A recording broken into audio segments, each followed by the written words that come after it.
ஆயர்பாடி மாளிகையில் தாய் மடியில் கன்றினை போல் மாய கண்ணன் தூங்குகின்றான் தாலேலோ.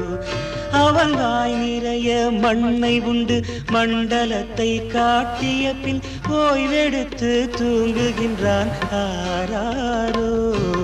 ஓய்வெடுத்து தூங்குகின்றான் ஆராரோ.